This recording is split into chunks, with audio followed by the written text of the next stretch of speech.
Good evening, everyone. Thank you for taking the time tonight to listen. Madzulo abwino wina aliyense zikomo kwambiri ife chakutenga nthawi yanu kuti mungathe kumvetsera.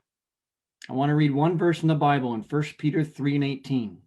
Inetu ndikufuna ndiwerengetu vesi limodzi tu mu Baibulo ndipo vesi limene ndi 1 Petro chapter 3 ndime yake ya 19. For Christ also hath once suffered for sins, the just for the unjust, that he might bring us to God. Ndipo 1 Petro chapter chake cha 3 ndime yake ya 18 akunena kwakuti pakuti Khristunso adamva zowawa kamodzi chifukwa cha machimo, wolungama m'malo mwa osalungama kuti akatifikitse kwa Mulungu, wophedwa mthupi koma wopachikidwa moyo muzimu. I want you to remember one part of this verse. It is the just for the unjust.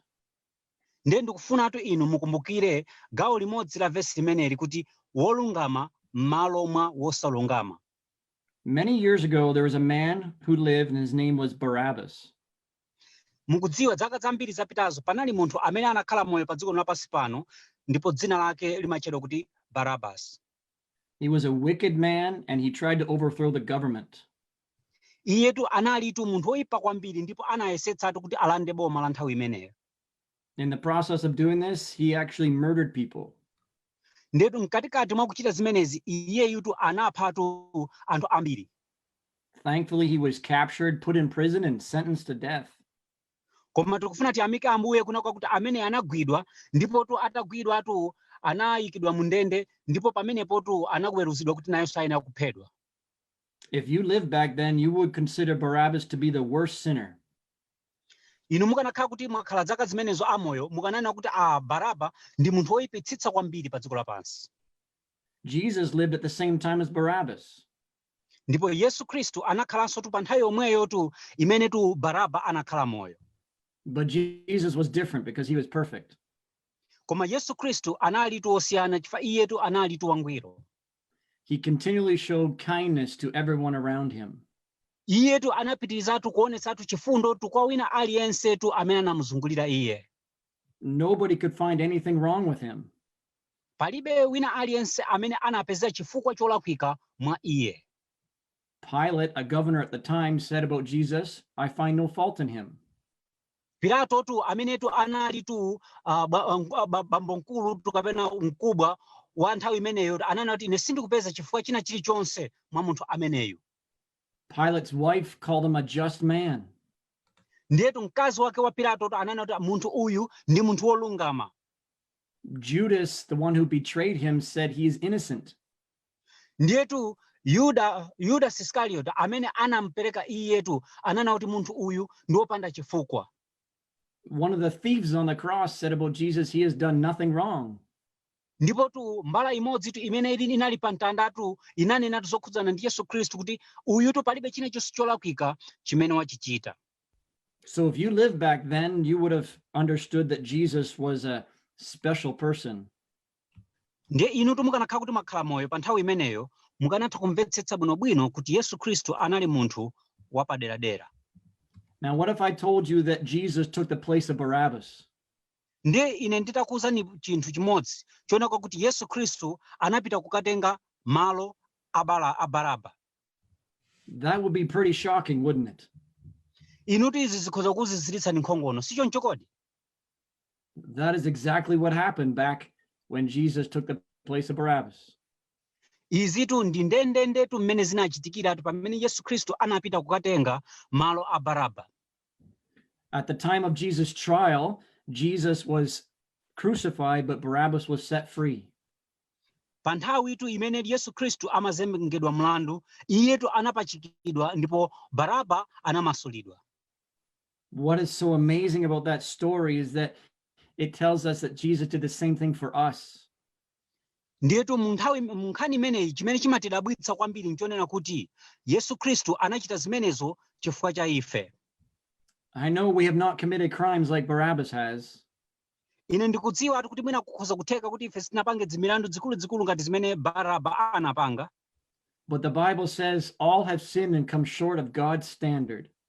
Koma Bible limafotokoza momveka bwino kuti pakuti palibe kusiyana, pakuti onse anachimwa naperewera pa ulemerero wa Mulungu. We have all sinned, and one sin makes us fall short of God's standard. nde ifetu tonse tachimwa ndipo uchimo umodzi okha umatichititsatu ifetu kuti tigwetu pa mulingo wa Mulungu. Sometimes we might think, well, almost perfect is good enough. Ndipo ifetu nthawi zina timatha kuganizira kuna kuti ine ndiyenera kukhala wangwiro ndiye kuti mwinazo zimenezo ziyenera kundiyenezo ndikhale wabwino. But God says no. Koma Mulungu akunena kuti ayi. One sin makes us fall short of God's standard. Uchimo umodzi okha basi umatipangitsa ife kuti tigwetu pa mulingo wa Mulungu. More than that, the Bible tells us that sin must be punished by God. Ndetu kupatula pamenepo poonjezera zimenezi, Bible limafotokoza kuti uchimo wina uliwonse uyeneratu kulangidwa ndi Mulungu. Since none of us can escape God's judgment for our sin, we need help. Ndiye chifukwa chotitu palibe mmodzi wa ife amene akhoza kuthawa atu chiweruzo choopsa cha Mulungu, ndipo ife tikusoweka chithandizo. And this is the good news, is that there is one who came to help us. Nde uwu ndi uthenga wabwino wonena kuti pali munthu mmodzi amene anabwera kudzatithandiza ifeyo. God sent his son Jesus to be punished on the cross for our sins. Mulungu anatumiza mwana wake Yesu Kristu kuchoka kumwamba kubwera pa dziko lapansi kuti akalangidwe pa mtanda chifukwa cha machimo athu. It is at the cross that Jesus took our place so we can go free. Ndi pa mtanda athu pamene Yesu Kristu anatenga malo athu kuti ifetu timasulidwe. Our verse said, the just for the unjust. Nde vesi lathu lilanena kuti wolungama kulowa m'malo mwa wosalungama. I think you know Jesus Christ is the just one. Nde ine ndikukhulupirira mukudziwa inuyo kunati Yesu Kristu ndiye wolungamayo.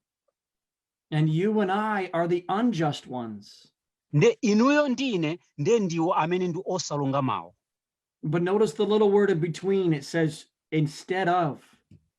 Ndetu muonetu liwu limene lili mkatikati wolungama m'malo mwa osalungama.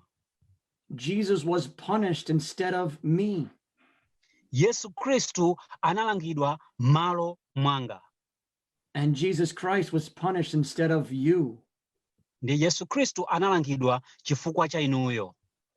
I do not know if Barabbas appreciated what Jesus did for him. Ine sindikudziwa ngati kuti Baraba anasangalala kapena anathokoza kwambiri pa zimene Yesu Kristu anachita kumuchitira iyeyo. But I pray there will be somebody that is listening to this would appreciate what Jesus has done for you. Koma ine ndikupemphera kuna kwakuti ngati pali wina wake amene mukumvetsera pano mukhonzatu kuthokoza kwambiri pa zimene Yesu Kristu anachita kukuchitirani inuyo. Jesus died on the cross to take your place. Yesu Kristu anafatu pa mtanda kukatenga malo anu pamenepo. And was punished at the hands of God instead of you and I. Ndiye iyetu analangidwatu kuchokera ku dzanja la Mulungu chifukwa cha inuyo komanso chifukwa cha ine. God is asking you just to place your trust in Jesus. Ndiye Mulungu akufunsani inu kuti mukangoyika chikhulupiriro chanu pa Yesu Kristu. And you'll have peace in your heart. Ndiyetu mudzakhalatu mtenderetu mu mtima mwanu. And know that you have been set free from your sin. Ndipo mudzadziwatu kuti inetu ndamasulidwatu kuchoka ku uchimo wanga. Never to be punished for your sins ever again. Ndipo sindidzalangidwanso chifukwa cha machimo anga kawiri. It is Jesus Christ who died on the cross for our sins. Chifukwa Yesu Kristu anafa kale pa mtanda kufa chifukwa cha machimo anga. Thank you for listening.